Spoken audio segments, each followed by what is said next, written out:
พระธรรมประจำวันของพระเจ้าทันทีที่ยุคแห่งราชอาณาจักรได้เริ่มต้นขึ้นพระเจ้าก็เริ่มเปิดเผยพระธรรมของพระองค์ในอนาคตพระธรรมเหล่านี้จะบรรลุผลเทอละหน่อยและในเวลานั้น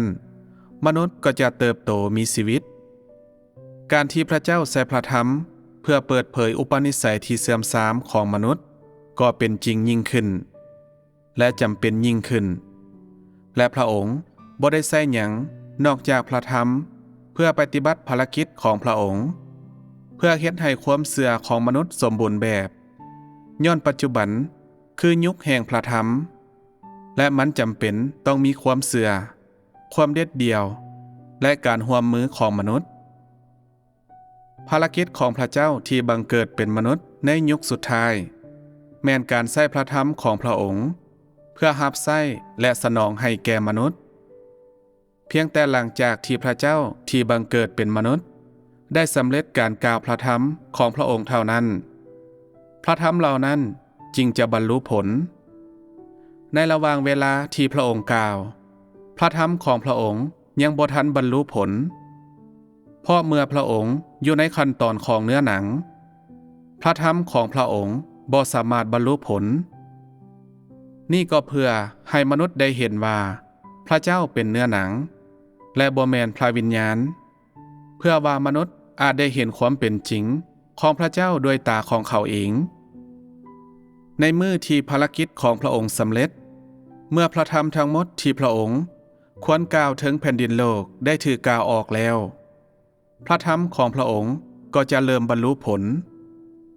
ตอนนี้บ่แม่นยุคแห่งการบรรลุผลตามพระธรรมของพระเจ้าเพราะพระองค์ยังบ่ทันสำเร็จการกล่าวพระธรรมของพระองค์ดังนั้นเมื่อเจ้าเห็นว่า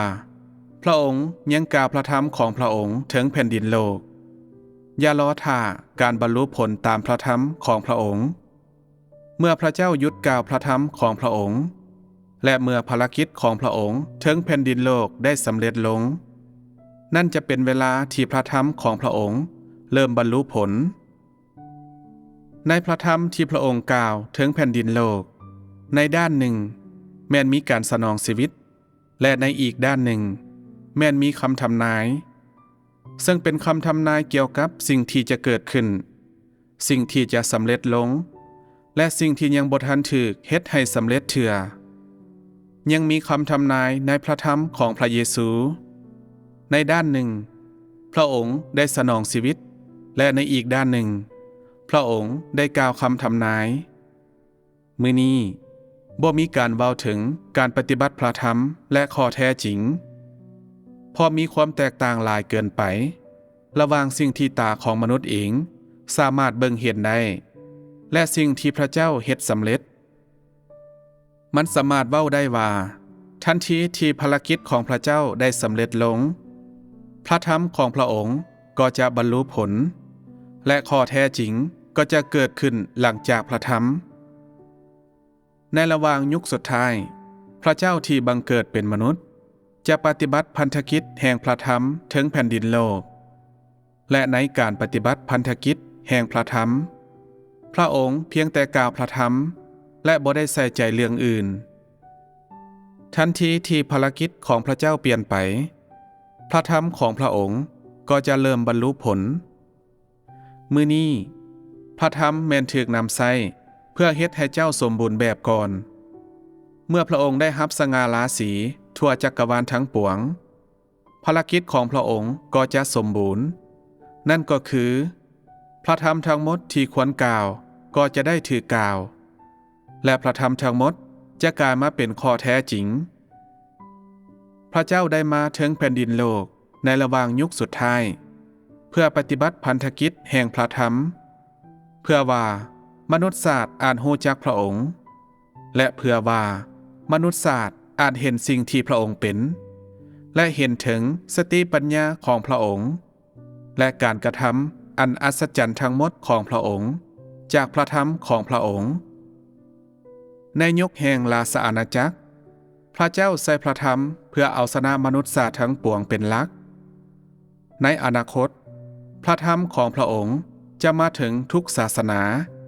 ทุกแขนงการทุกศาสตร์และทุกนิกายพระเจ้าใส่พระธรรมเพื่อเอาชนะเฮ็ดให้มนุษย์ทุกคนเห็นว่าพระธรรมของพระองค์มีสิทธิอำนาจและความยิ่งใหญ่แล้วด้วยเหตุนั้นมื้อนี้พวกเจ้าเพียงแต่เผชิญหน้ากับพระธรรมของพระเจ้าเท่านั้นพระธรรมที่พระเจ้าได้กล่าวในยุคนี้แม้นแตกต่างจากพระธรรมที่ได้กล่าวในยุคแห่งพระบัญญัติและด้วยเหตุนั้นพระธรรมดังกล่าวก็แตกต่างจากพระธรรมที่ได้กล่าวในยุคแห่งพระคุณเช่นกันในยุคแห่งพระคุณพระเจ้าบ่ได้เฮ็ดภารกิจแห่งพระธรรมเพียงแต่บรรยายการถือขึงเทิงไม้กางเขนเพื่อไถ่บาปมนุษย์ศาสตร์ทั้งปวงพระคัมภีร์เพียงแต่อธิบายว่าเป็นอย่างพระเยซูจึงถือขึงเทิงไม้กางเขนและความทนทุกข์ที่พระองค์ได้รับเทิงไม้กางเขนและวิธีที่มนุษย์ควรถือขึงเทิงไม้กางเขนเพื่อพระเจ้าในยุคนั้นภารกิจทั้งหมดที่พระเจ้าได้กระทำแม่นเน้นใส่การถือขึงเทิงไม้กางเขนในยุคแห่งราชอาณาจักรพระเจ้าที่บังเกิดเป็นมนุษย์กล่าวพระธรรมเพื่อเอาชนะทุกคนที่เชื่อในพระองค์นี่คือการที่พระธรรมปรากฏในเนื้อหนังพระเจ้าได้มาในระหว่างยุคสุดท้ายเพื่อปฏิบัติภารกิจนี้ซึ่งหมายความว่าพระองค์ได้มาเพื่อสำเร็จความหมายที่แท้จริงของการที่พระธรรมปรากฏในเนื้อหนังพระองค์เพียงแต่กล่าวพระธรรมเท่านั้นและเกือบบ่มีการแสดงข้อแท้จริงเลยนี่คือแก่นแท้ที่แท้จริงของการที่พระธรรมปรากฏในเนื้อหนังและเมื่อพระเจ้าที่บังเกิดเป็นมนุษย์กล่าวพระธรรมของพระองค์นี่คือการปรากฏตัว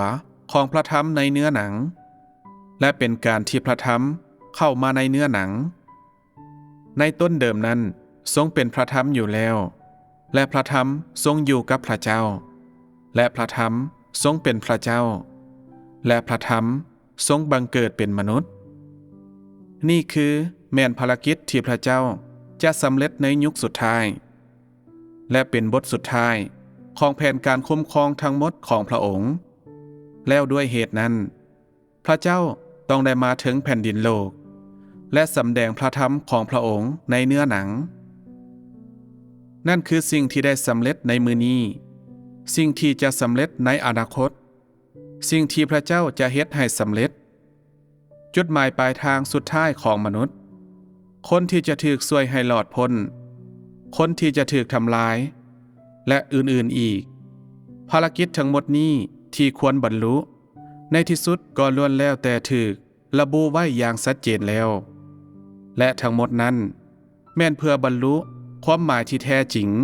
ของการที่พระธรรมปรากฏในเนื้อหนังบทบัญญัติบริหารและรัฐธรรมนูญที่ได้ออกก่อนหน้านี้บรรดาผู้ที่จะถูกทำลายบรรดาผู้ที่จะเข้าไปสู่การพักผ่อนพระธรรมทั้งหมดเหล่านี้ต้องบรรลุผลนี่แม่นภารกิจที่พระเจ้าที่บังเกิดเป็นมนุษย์ได้สำเร็จเป็นหลักในระหว่างยุคสุดท้ายพระองค์เฮ็ดให้ผู้คนเข้าใจว่าบรรดาผู้ที่พระเจ้าได้กำหนดไว้ล่วงหน้านั้นอยู่ไสและบรรดาผู้ที่พระเจ้าบ่ได้กำหนดไว้ล่วงหน้านั้นอยู่ไสวิธีที่ผู้คนและลูกชายของพระองค์จะถูกจัดประเภทแม่นหยังจะเกิดขึ้นกับอิสราเอลแม่นหยังจะเกิดขึ้นกับอียิปต์ในอนาคตพระธรรมเหล่านี้ทุกข้อจะบรรลุผลความไวภารกิจของพระเจ้ากำลังเพิ่มขึ้น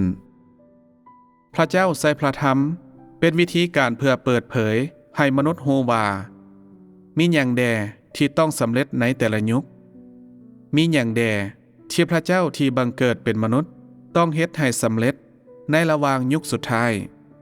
และพันธกิจที่พระองค์ต้องได้ปฏิบัติและพระธรรมทั้งหมดเหล่านี้แม่นเพื่อบรรลุความหมายที่แท้จริงของการที่พระธรรมปรากฏในเนื้อหนัง